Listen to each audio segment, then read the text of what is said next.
Il magazzino, 1000 metri quadrati, posto sotto sequestro dalla Procura della Repubblica, e la polizia giudiziaria dei Vigili del Fuoco al lavoro per determinare le cause del rogo che sabato sera ha tenuto la Castellana in apprensione per ore, quello all'azienda di ferramenta Sidernorio di via Verri, in centro a Riese Pio X. 50 uomini, squadre del 115 da Castelfranco, Asolo, Treviso, Montebelluna e Bassano del Grappa. L'incendio, scoppiato intorno alle 18, in serata era stato domato, ma le operazioni di messa in sicurezza sono terminate nel primo pomeriggio di domenica.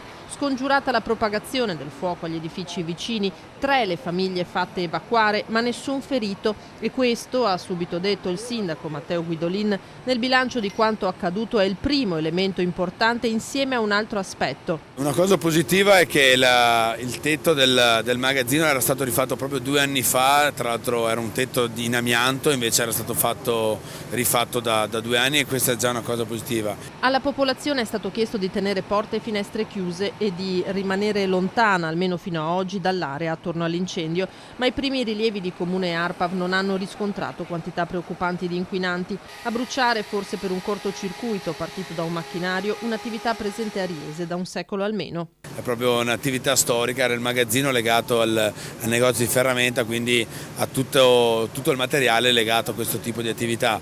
Il borgo è uno dei borghi più antichi del comune, il centro storico, e chiaramente poi si parla di abitazioni, di vite familiari, e quindi la preoccupazione c'era. Quando siamo arrivati io e il vice sindaco siamo guardati ed eravamo molto preoccupati, poi per fortuna la situazione è rientrata, adesso sembra sotto controllo. Ingentissimi, diversi milioni di euro i danni alla Sidernorio, andati in fumo magazzino e negozio. Oltre alla famiglia Norio, titolare dell'azienda, rischiano di veder compromesso il proprio futuro anche i 10 dipendenti. Noi saremo al loro fianco per farli ripartire, chiaramente faremo tutto il possibile perché questa attività che ha 100 anni di storia ne possa avere almeno altrettanti.